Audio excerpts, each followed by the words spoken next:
Seria muito superficial da minha parte, como nutricionista, falar para vocês que álcool não vai afetar. Claro que vai afetar o seu emagrecimento, mas até onde você consegue ficar sem ou não? Até que ponto você está disposta a abrir mão ou não? É claro e óbvio, tá? Que a resposta é não consuma. É claro e óbvio que eu falaria para você, depois de tudo que eu vou explicar de agora em diante, é melhor você não consumir. Porém, como a gente está pensando num emagrecimento definitivo, sustentável e para a vida, se é uma coisa que você tem muita dificuldade em abrir mão, vamos com calma. Então pensa dentro deste contexto, primeiro de tudo, qual é a bebida alcoólica que você beberia menos do que o habitual. Segundo lugar olha, dentro das escolhas, tudo bem para mim, se for uma dose, né, uma saquerita, por exemplo, de morango sem açúcar, tá? Que seria com adoçante. Ou tudo bem se eu consumir aí uma tacinha de vinho.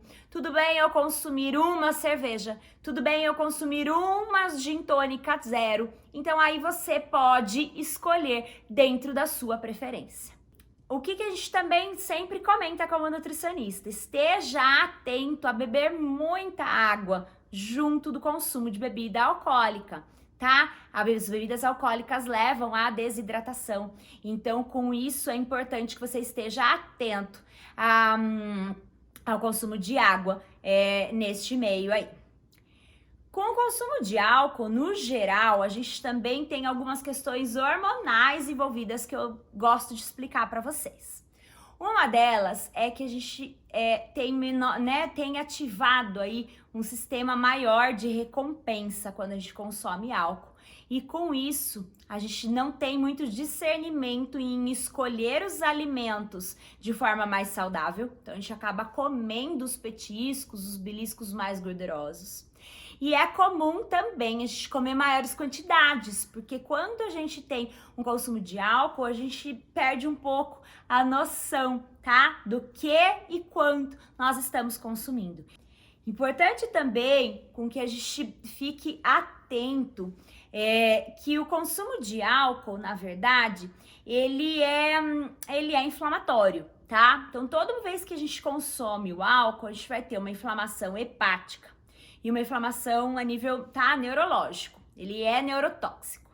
Então, com isso, a gente terá obrigatoriamente dano hepático e terá obrigatoriamente dano neurológico. Em paralelo, existe uma depressão, que é uma carência, tá? Com o consumo de álcool frequente, de vitaminas do complexo B, principalmente a vitamina B3, mas no geral todas do complexo B. E a gente tem carências de magnésio e zinco também, tá? Em paralelo, com o consumo de álcool, a gente aumenta o cortisol, que é o nosso hormônio do estresse. E esse hormônio do estresse faz com que a gente, na verdade, tenha ido para o álcool em muitos momentos para relaxar, porque esse cortisol já tá aumentado, porque a gente já tem alguma frustração, enfim, que a gente precisa desse álcool para relaxar quando não é só social.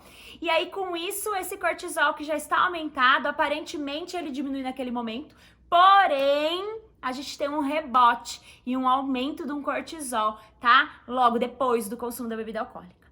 Aquele sono que em muitos momentos também o hábito de consumo, né, o hábito de bebida alcoólica acontece para indução de sono, ele também é só naquele momento, porque o sono, ele não é tão reparador na noite do consumo de álcool, e você já deve ter notado em relação a isso.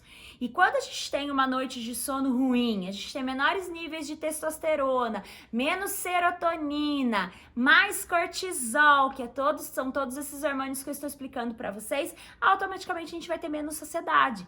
Automaticamente a gente vai ter mais compulsão alimentar. Automaticamente a gente vai ter, menor discernimento em relação às escolhas no dia seguinte. Então é por isso que é muito comum no dia seguinte de consumo de bebida alcoólica vocês terem mais fome, a gente tem mais fome, tá? Porque tudo isso entra em desequilíbrio. Então, assim, qual é a melhor bebida? Qual você bebe menos? Qual é a menos calórica, né? Automaticamente é que a gente consegue maneirar na quantidade. Porém, se a gente tiver boas escolhas em relação a um gin tônica, a pouco destilado, pouco vinho, dentro de um contexto, vão ser um pouco melhores do que a cerveja, porque a cerveja tem muito mais carboidrato.